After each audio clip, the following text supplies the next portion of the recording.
Passe très bien, mais il faut le pousser. Beaucoup d'équipes qui se sont engagées déjà. Oui, énormément d'équipes. On espère simplement qu'il y en a encore entre 10 et 12. On attend des engagements de 10 ou 12 équipes et il va falloir faire ça parce que dans 20 minutes on commence. Dernière chose, Christian, est-ce qu'on est un peu stressé, un peu tendu quand on démarre une aventure comme ça parce que c'est la première édition aujourd'hui? Très peu, mais je crois qu'on va quand même faire pipi à la culotte. Les Pays Arabes contre l'US Froid 2007. Poule C, sur les terrains 7, 8, 9. Le team des managers contre Montgaillard.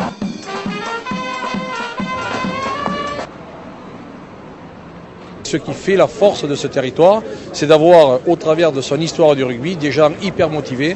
Et c'est surtout une grande famille.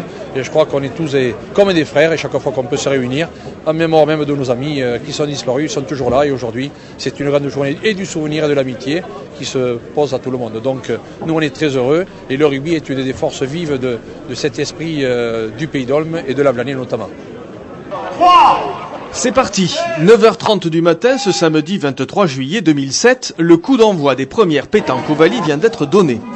Un concours de pétanque destiné exclusivement aux rugbymen du Grand Sud, un concours ou plutôt une journée conviviale où amateurs et professionnels de la balle ovale vont s'affronter. La compétition organisée en triplette a pour objectif de rappeler les anciens championnats de France. En lice, 8 poules de 8 équipes avec qualification pour les 4 premiers, suivi des phases éliminatoires comme au bon vieux temps, les 16e, 8e, quart, demi et bien sûr finale. Et puis un bouclier, pas celui de Brennus, mais un objet d'art conçu et fabriqué par un artiste local. Plus connu en revanche, le créateur du logo de Pétanque Ovalie, un certain Roger Blachon, dessinateur, humoriste et rugbyman, bien entendu. Pétanque Ovalie, pour sa première édition, a reçu de nombreux soutiens institutionnels, mais aussi privés, à l'image de l'entreprise des Maisons Malier.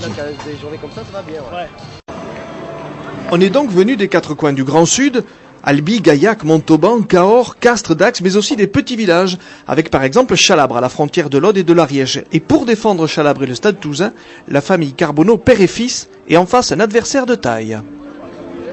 On a commencé par un club de série, là on a attaqué la Pro D2 là, mais on les tient quand même, pour l'instant on les tient, mais après moi j'aimerais jouer honnêtement, j'aimerais jouer les Carbonneaux, parce que battre le maillot rouge et noir, ça me plairait. Hein. Jean Abeyou, commentateur des matchs de l'équipe de France, ne rencontrera pas la famille Carbonneau, qu'importe. L'important, comme le disait le baron Pierre de Coubertin, est bien de participer, sauf qu'en Ariège, on reste compétiteur de génération en génération. D'où une très forte participation de clubs ariégeois, Saint-Giron, Saverdun, Mirepoix, Tarascon, Foix-Lavlanais, bien sûr, avec aussi les jeunes rugby women de Saint-Jean-du-Falga.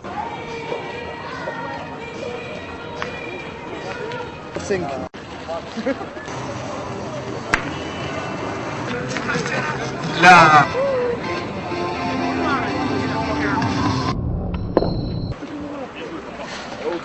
C'est bien joué.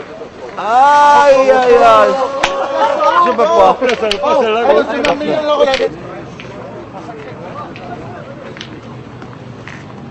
C'est bien joué.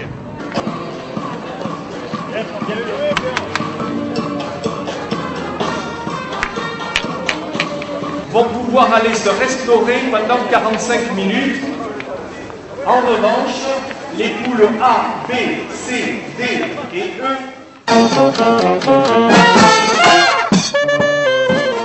Midi 30, bodega géante, les organisateurs ont tout prévu, c'est sur place, sur l'esplanade de l'Avlanais, que les équipes vont se restaurer, en devisant bien sûr sur la stratégie à adopter pour les phases finales de l'après-midi.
On perd sur le on perd à la dernière minute sur une action Ils se rencontreront un contre. Mais bon, on a eu du mérite d'arriver jusqu'à 4. Un petit peu déçu, bien évidemment, Jean-Louis Jordana, ancien pilier de Lavelanet, de la section paloise et bien évidemment du Stade Toulousain. Dans les deux camps, c'est serré,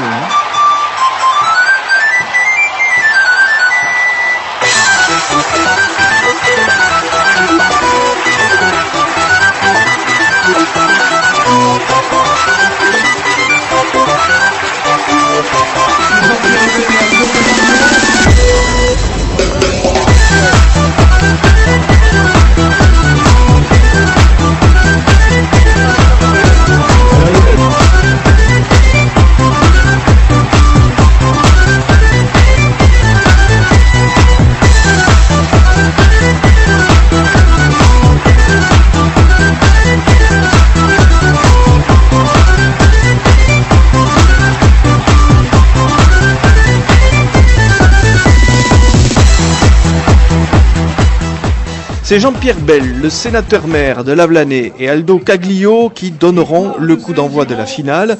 Une finale avec une opposition 100% ariégeoise. Saint-Giron, donné favori, sera battu par Tarascon, amené par le toujours jeune Jean-Louis Vedel.